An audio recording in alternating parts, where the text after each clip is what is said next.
Alright, today I will be responding to Nicole's point that the increased yield provided by factory farms does not justify its long-term damage to our national health.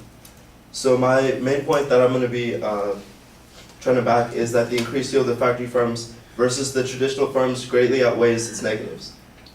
So her secondary claims were that some factory farms' most common practices cause lasting harm to the environment, and her secondary claim was that medical concerns for consumers caused by antibiotics used for animals. So my response to the first secondary claim is that the statistic comparing the input of fossil fuels used in traditional farms versus feedlots is somewhat misleading, as the 35 kilocalories per calorie of food energy produced by feedlots versus the 3 kilocalories used by traditional farms gives the idea that feedlots use much more fossil fuel in an extreme excess. Look at the kilocalories it takes to produce other foods. Put this statistic into perspective. In a study done by Brian DeVore, he states that 500 to 600 calories it takes to produce a kilogram of flour or canned fruits and vegetables.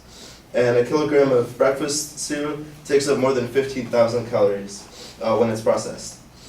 So feedlots require higher fossil fuel consumption than other traditional farms, yet their higher livestock yields warrant this increased energy use. While traditional farms do have much less waste, they do not produce close to enough livestock or energy crops to sustain our country's consumption levels on a national level. The environmental damage is clearly higher than traditional farms, yet the necessary production levels justify these means. For example, the production use of automobiles is one of the lead contributing factors of global warming, yet because of its benefits and they net more than their negatives, there's no reason to stop the production of cars. By that same reasoning, the increased fossil fuel intake that comes with high volume farms does not warrant closing them, as the benefits outweigh the negatives. In response to the claim about medical concerns for the consumers, my opponent expresses concerns that antibiotics that feedlots use and the feedlot conditions themselves have on human health. The worst side effect of high dosages of antibiotics is the growth of bacteria that's immune to these antibiotics, which doesn't have any effect on human health. Doctoral research done by Nicola Evans in the London Microbeating states that as these bacteria are adapted for animals, they do not spread easily from person to person, insinuating the point that these bacteria do not have any effect on our human national health. The antibiotics used in feedlots do not affect our human health. Rather, they simply result in diseases immune to these antibiotics, and they do not affect the health of these animals. And my counterclaim to that is that the use of antibiotics keeps these livestock healthy to increase the yield without sacrificing human health.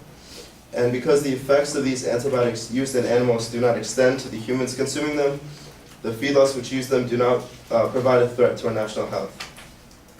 Thank you. Yes, thank you.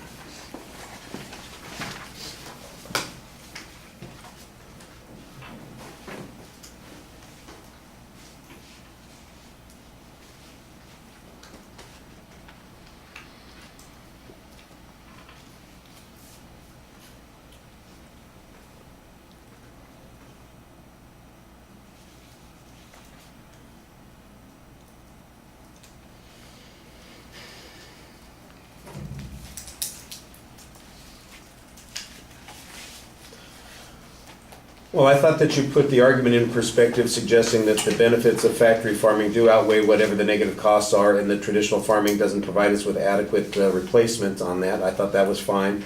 On the environmental issues, you've got this whole discussion of the fossil fuels and the way they're being compared. It was not quite clear to me how the comparison is being made with the kilos and the calories and the advocate suggested something where the things being compared from the same classification, and your comparison seems like it's a different classification. And if there's something illegitimate about the way the advocate has argued this, it was not as clear as it should be, although you sounded pretty confident that you were making an important inroad here, so I think it needs to be explained a little bit more. I did think that the argument that says traditional farms can't produce the adequate supplements for our current nutritional needs, the way we currently operate and live, I thought that that was a good argument. I needed to hear some more evidence on that to demonstrate that that's true. I did like the comparison that you made, kind of the analogy that you draw to the automobile and say, look, we all know that automobiles produce negative consequences, but they also provide substantial public benefit, and we've made this trade-off and said, well, we have to live a little bit with some of these negatives in order to get these benefits, and you basically say we've got the same situation that's going on here. Well, I think that works as long as the negatives are relatively small, and you need to be a little bit more direct in pointing out how they're relatively small.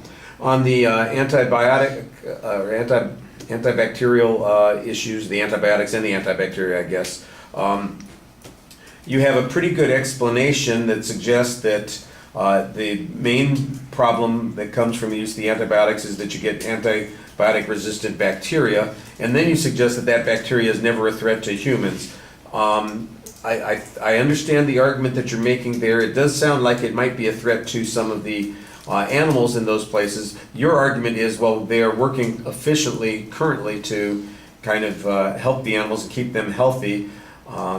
You said that there's no evidence that there's a harm to the animals.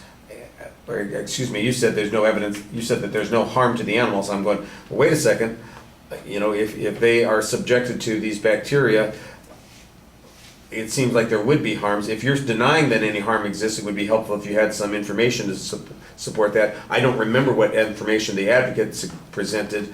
If they had none, then you should say they presented none. But if it was unclear and you had some evidence on your side that suggests that animals aren't really helped, the presence of evidence on that particular point would go a long way to making this an easy comparison to make and be able to decide that your point of view is the right one in this situation. Okay, thank you. And